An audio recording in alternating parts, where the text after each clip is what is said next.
2020 was the deadliest year in our lifetimes. We saw a 40% increase in gun murders, which was not coincidental to a 25% increase in gun sales.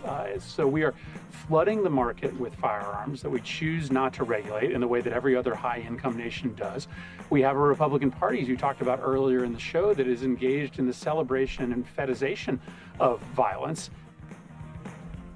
Senator Chris Murphy talking about the fact that nothing has been done since his constituents in Sandy Hook. How many years ago, right? So this is yesterday, Michigan high school shooting, 3 students killed, several critically injured. 15-year-old sophomore was taken into custody with a semi-automatic handgun that was bought by his father 4 days before the shooting.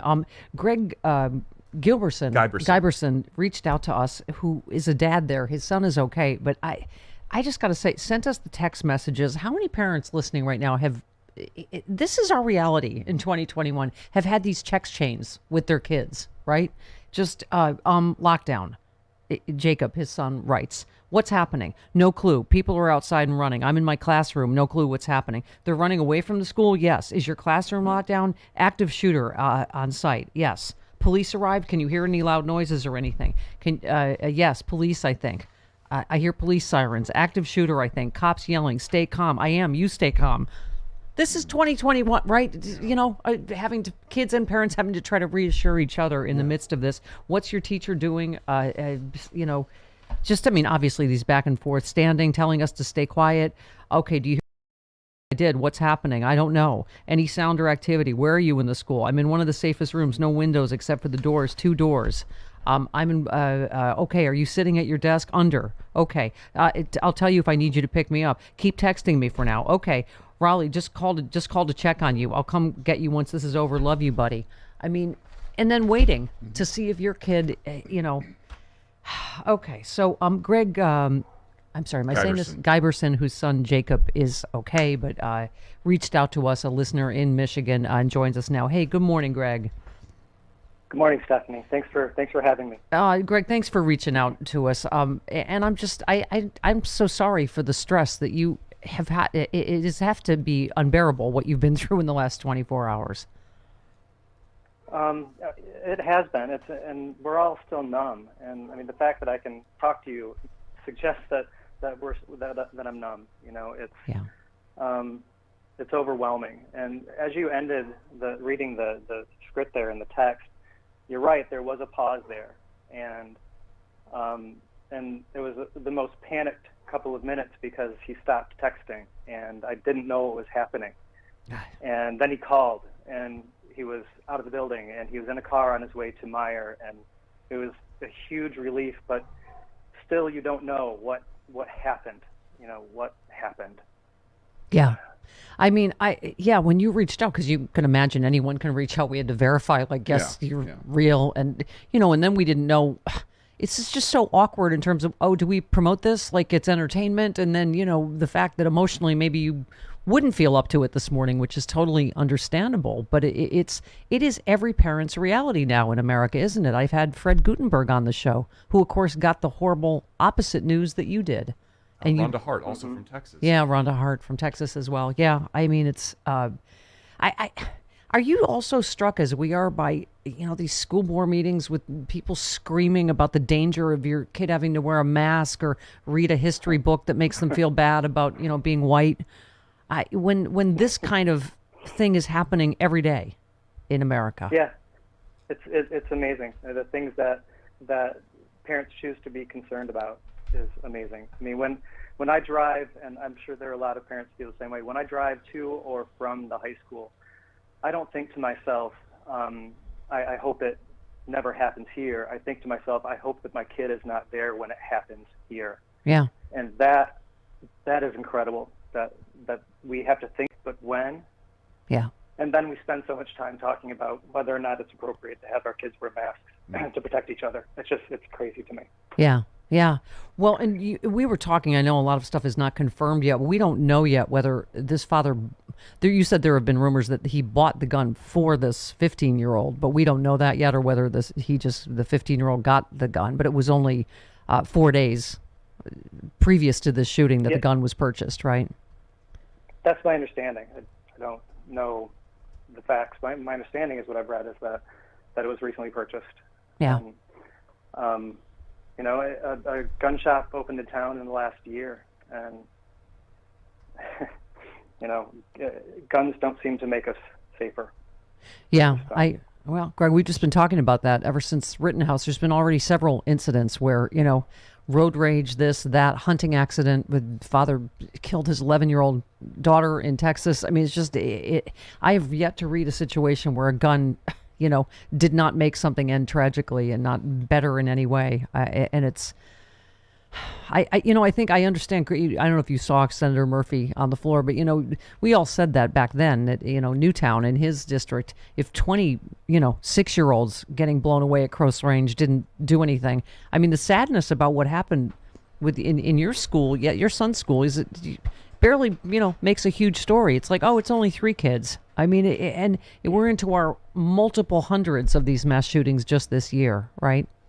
Mm-hmm. Yeah. It's amazing that we have that kind of scale, you know, that oh, it was only 3, there were only like 11 people that were shot. That's not as big, it's not as big of a deal, but it's a huge deal. It's a life-changing deal for thousands of people. It's a life-changing deal for a town, for the state.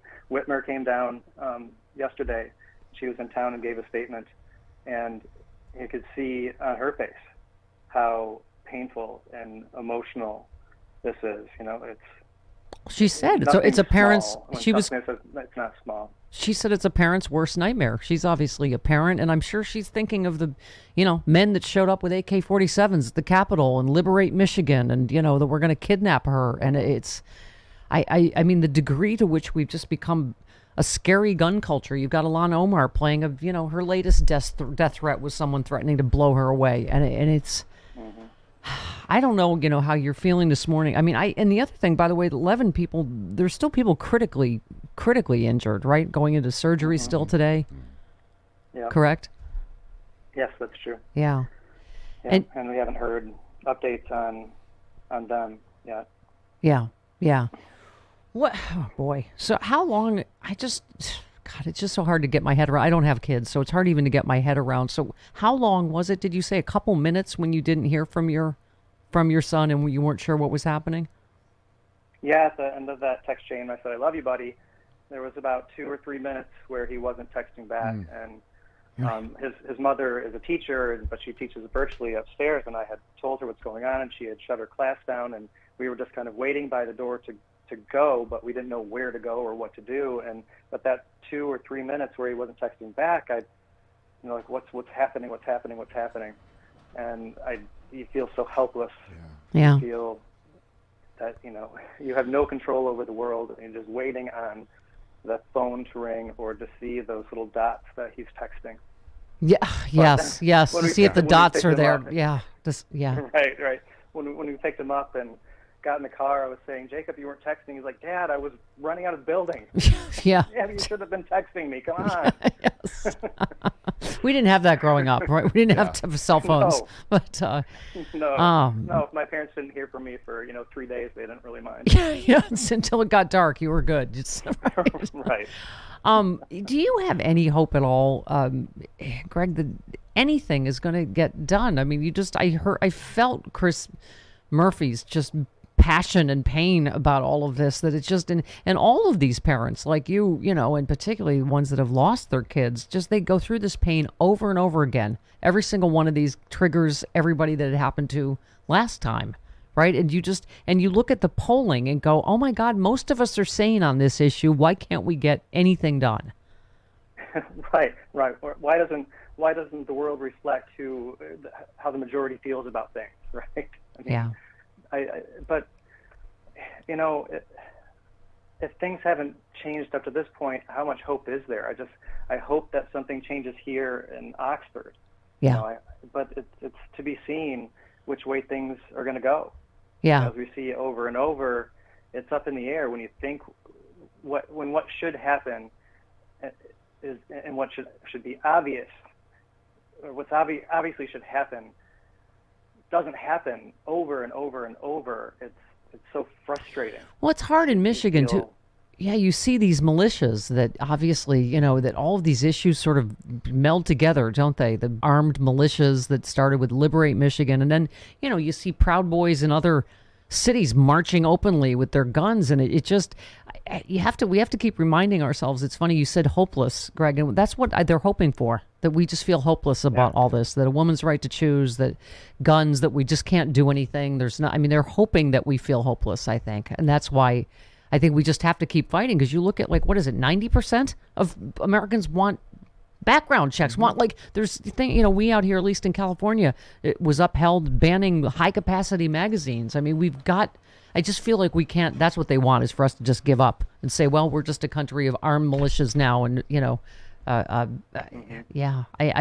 that's all I can, and I know it must be hard for you today to feel hopeful, but I hope you, the fact that you listen to me is a really good sign, I think. I don't mean to bring this back to me, but you got to laugh. You got to laugh. Yes. Well, really, it's usually just background noise for the day, but I'm everybody's wallpaper. It's fine. But please, just even the fact you reached out really means a lot to us, because I know it's a lot of trauma to go through, and I just to feel like, we always joke that we're family on this show, but we got to feel like we're not taking crazy pills, right? That there are a lot more of us that are sane, that want people to be vaccinated, that want people to wear masks, that don't want open carry everywhere, that I guess are sane. That's all we can say, right? How is Jacob doing this morning? He's doing well. He's still in bed. I had to wake him up to make sure it was okay to use his name. Mm-hmm. Oh, well, he's a typical teenager then. He's still sleeping. Okay. He's still in bed. Yeah, and he'll emerge hopefully sometime before noon. Yeah. But I checked on him, and he's doing okay. I think he's still processing. At first, when we first got him, I don't think that he really understood the gravity of what was going on. And of course, none of us did, because we didn't know what was happening really in the building. But it was clear, obviously, that this had some pretty major implications. And then, as the reports started to come out about what had happened in the building, it really hit him, the reality of it. Well, that's the. And so we'll see today how he's feeling when he finally might comes be out some. of his den. Yeah, might be some PTSD, I would imagine. And Greg, I think you mentioned it about technology, cell phones, but also we all saw these TikTok videos that we see in other, shootings as well, where you're inside these kids' terror. And someone pointed out that, before they realized it was a shooter, how calm they are. That this is the reality we put our kids through. These, shooting drills, these things all the time, where they have to wonder, is this a live shooter? And then I guess, did he pretend to be the sheriff or something? In one and of the TikTok videos, he knocked on a classroom door and identified himself as a sheriff and said, "Let me in, bro." And the kid said, "That's a tell." Yeah, right. He said bro. Right, and then they started to panic when they realized it was the shooter. But it's just, these TikTok videos, Greg, take us inside all these classrooms and these kids' terror and what it must be like to be in school now. It's, I know. Yeah, my understanding is one of our neighbors down the road, their son, I believe, was in the classroom where the shooter was knocking on the door, trying to kick the door, and it's amazing. But you're right. We saw a couple of videos from yesterday where the kids were calm. They were, of course, nervous, but they were pretty calm. And that was one of the things that really struck me, and why I wanted to share that text chain with you. Is I'm freaking out, and Jacob is telling me to be calm. Yeah, this is their new normal. Tell him to be calm. He's like, "Hey, no, Dad, I got this. You be calm, because I know you're freaking out." This is their new normal that we've foisted on them. We should all think about that. This is the new normal that we've made it. This is the world we've made for our kids, and we either change it or we don't. But this is not normal. The minute we start thinking this is normal is when I think we're cooked. But Greg, thanks so much for having the courage to reach out to us and make this about me, because that's really, I think, the important. Yeah. Just Well, I'm kidding. always happy to help with that. And now you can go back to making the Stephanie Miller Show your wallpaper. We are all family. Please give Jacob a big group hug from all of us. Yes. And thank will. Greg. Thanks so much. Hang in there, okay? Thank you very much. All right. Thank you, Greg. Greg. Thank you, Greg. All right. Pro-gun, racial correct division answer. after the Rittenhouse and Ahmaud Arbery lynching. I mean, they're indistinguishable. The answer is yes. Yeah, the correct answer is yes. All of the above. Yeah. Right? We are under a national threat, and this is what I have been trying to warn your audience for the last 5 years. No one thing, I'm not going to say that there's a unified field theory, but Donald Trump is the unified field. Yeah. He is the thing that is impacting everything, and he has people who have moneyed interest, oligarchs in Russia, Russian dictators. That book I wrote 4 years ago about an axis of autocracies, they want that. Yeah. And America Donald- is teetering on the absolute edge of giving it to them. Yeah, Donald Trump is an agent of chaos who is bad for America, which is why he is perfect for Russia and why you've got to buy Malcolm's new book, They Want to Kill Americans. It's about the ongoing Trump insurgency, and it is critical that you read it and that you do everything Malcolm says. All right, Shouty McShoutface, it's always a pleasure, When sir. will it go on sale? Do you know? Starting in January. Okay. Got All it. right, there you go. January 3rd, right before Next the month. anniversary. Next month. That's yes. when we're back on the air live, January 3rd. That's right. Okay, everybody at their what do you call it on a ship? Gun ports. Everybody at their Ready station. man your stations, Yeah. January 3rd. boy. Battle stations. Right. Stephanie. Whatever. Goodbye, sailor.